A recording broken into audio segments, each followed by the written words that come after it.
नमस्कार सर्वांना, Rupali delicious kitchen मध्ये आपलं स्वागत आहे। आज आपण मस्त खुसखुशीत अशी पालक पुरी बघणार आहोत। पौष्टिक पण आहे, मुलांना तुम्ही पालक ह्या प्रकारे देऊ शकतात। असं पुरी वगैरे केली तर पालक भाजी मुलं आवडीने खात नसतील तर अशा प्रकारे तुम्ही देऊ शकता मस्त। आणि तुम्ही पण चहा सोबत एन्जॉय करू शकता। आता मस्त पावसाळा सुरू होणार आहे, नाश्त्यामध्ये करू शकता किंवा जेवणामध्ये करू शकता अशा पालकची खुसखुशीत छान अशी पुरी। तर मग चला साहित्य बघूया आणि रेसिपीला सुरुवात करूया। ही एक वाटी मी इथं डाळीचं पीठ घेतलंय आणि हीच वाटी भरून तीन वाट्या गव्हाचं पीठ घेतलंय, म्हणजे 3 वाट्या गव्हाचं पीठ आणि 1 वाटी आपल्याला इथं डाळीचं पीठ घ्यायचंय। मेन इन्ग्रेडियंट्स म्हणजे आपलं पालक घेतली, मस्त हिरवीगार अशी निवडून घेतली पानं आणि स्वच्छ धुवून घेतली 3 ते 4 पाण्याने। मूठभर अशी कोथिंबीर, वाटण्यासाठी आपल्याला आलं 10 ते 12 लसणाच्या पाकळ्या। तुमच्या आवडीनुसार तुम्ही इथं कमी अधिक मिरची करू शकता। इथं मिरची घेतली आहे मी 7 ते 8, खूप कमी तिखट मिरची ही। वाटणामध्येच आपल्याला जिरं लागणार आहे अर्धा चमचा। हा आमचा घरगुती लाल मसाला आहे, नाशिक स्पेशल लाल मसाला आणि नाशिक स्पेशल काळा मसाला। एकदा टेस्ट करून बघा, खूप छान टेस्ट आहे। धना पावडर, हळद आणि ओवा घेतलाय इथं अर्धा चमचा, चवीपुरता मीठ घेतलंय। तर मग आता पालक आपण मिक्सरला एकदम बारीक वाटून घेणार आहे आणि त्यामध्येच कोथिंबीर पण टाकायची आहे, दाखवते मी पुढं। आता इथं मी पालक पूर्ण असं मिक्सर मध्ये टाकून घेते। आपल्याला ब्लांच वगैरे काहीच करायचं नाही, असंच टाकून घ्यायचं आहे। हा कोथिंबीर पण याच्यामध्येच टाकायची आहे, म्हणजे आपली पुरी अशी टम्म फुगते। मध्ये मध्ये काड्या आल्या तर फुगणार नाही पुरी। आलं, मिरच्या आणि लसूण सगळं आत्ताच इथं टाकून घ्यायचंय आपल्याला। जिरं अर्धा चमचा आणि आपल्याला आता हे पूर्ण असं बारीक वाटून घ्यायचंय बिना पाण्याचं।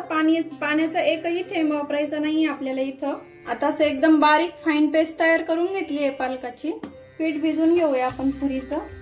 डाळीचं पीठ टाकून घेऊया याच्यामध्ये, पाव चमचा हळद, सुके मसाले टाकून घेतोय आता, अर्धा चमचा धना पावडर, लाल मसाला टाकून घ्यायचा आपल्याला हा 1 चमचा, तुम्ही कमी अधिक करू शकता। चवीपुरतं मीठ, ओवा घेतलाय अर्धा चमचा, हा हातावर असा बारीक चुरगळून टाकायचा आहे, म्हणजे त्याचा फ्लेवर छान पुरीमध्ये उतरतो।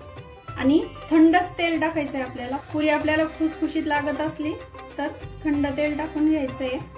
2 चमचे टाकते मी। पालकचे जे वाटण आहे ते पिठामध्ये टाकून घेऊया सर्व। आणि आधी आपल्याला या प्युरीमध्येच पीठ असं मिक्स करून घ्यायचंय। पाण्याचा उपयोग आपल्याला लागला तर करायचा आहे शक्यतो, कारण पातळ नको व्हायला। आपल्याला पुरीचं पीठ एकदम असं घट्टसर मळायचंय। गरज असल्यासच आपण इथं पाणी वापरणार आहे।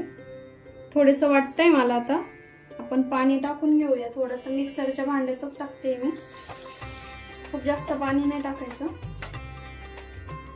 आता मी घट्टसर गोळा याचा असं तयार करून घेते आणि तुम्हाला शेवटी दाखवते। पालक पुरीसाठी आपला असा घट्टसर गोळा मळून तयार आहे। थोडंसं तेल टाकणार आहे सगळ्यात शेवटी, थोडंसं मळून घ्यायचं तेलामध्ये। आपला हा असा छान घट्टसर गोळा इतका घट्ट ठेवलाय मी, तर मळून झालाय। आता आपण 10-15 मिनिटांसाठी रेस्टला ठेवूया आणि तोपर्यंत तेल पण गरम करायला ठेवते मी। 10 मिनिटं झालेत आपले आता इथं आणि तेल पण गरम करायला ठेवलंय। तेल गरम होतंय तोपर्यंत आपण पुरी लाटून घेऊया। असे छोटे छोटे पेढे तयार करून घ्यायचे आपल्याला पुरीसाठी एकसाथ। थोडं हाताला तेल घ्यायचं म्हणजे चिपकत नाही पीठ। आता 4-5 असे मी पेढे तयार करून घेते। असे 4-5 पेढे मी तयार करून घेतले पुरीसाठी। आता लाटून घेऊया। तुम्ही पिठी पण घेऊ शकता, मी इथं तेल घेतलंय। गव्हाचं पीठ घेऊ शकता तुम्ही। आता मी 4-5 पुऱ्या अशा लाटून घेते।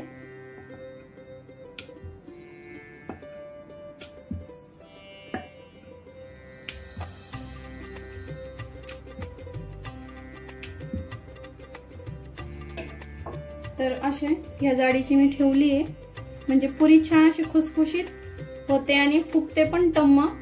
खूप खूप जास्त जाड पण ठेवायची नाही, खूप जास्त पातळ पण करायची नाही, अशा या साईजची ठेवायची। आता सगळ्या पुऱ्या मी अशाच लाटून घेते। आता इथं मी अशा छान पुऱ्या लाटून घेतल्या आहे, गोल गोल मस्त एका साईजच्या। तेल गरम झालंय का बघूया, छोटासा पिठाचा गोळा सोडून। तर तेल आपलं छान गरम झालंय, काढून घेऊया हे। आता एक एक पुरी सोडून घेऊया। बघू शकता अशी छान अशी टम्म फुगली आहे पुरी आणि छान अशी गोल्डन तळून घ्यायची आपल्याला। आणि बघू शकता अशी मस्त क्रिस्पी झाली आहे, काढून घेऊया।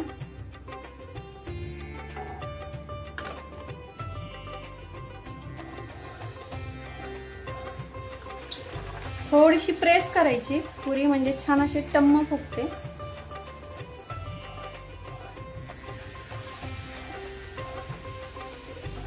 अशा एकदम खुसखुशीत आणि छान झाल्यात पुऱ्या। तर आता सर्व पुऱ्या मी अशाच तळून घेते।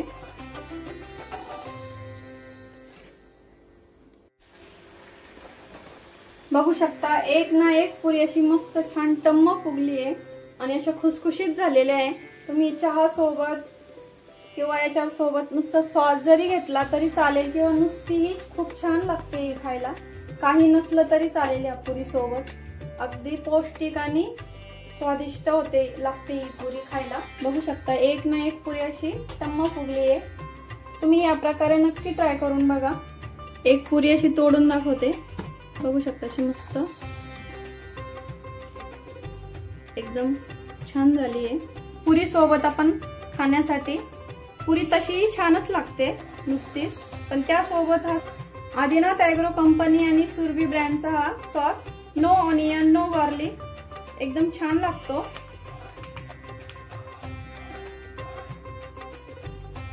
No colour no preservative. तर तुम्ही हा सॉस पण नक्की ट्राय करा। आपली खुसखुशीत पौष्टिक आणि स्वादिष्ट पालक पुरीची रेसिपी तुम्हाला कशी वाटली कमेंट मध्ये नक्की सांगा। रेसिपी नक्की ट्राय करा। रेसिपी आवडली असेल तर लाईक शेअर सबस्क्राईब करायला विसरू नका आणि रेसिपी नक्की ट्राय करा, कारण घरचं जेवण हे खरंच स्वादिष्ट असतं। अशाच नवीन छान छान रेसिपींसोबत पुन्हा भेटूया, तोपर्यंत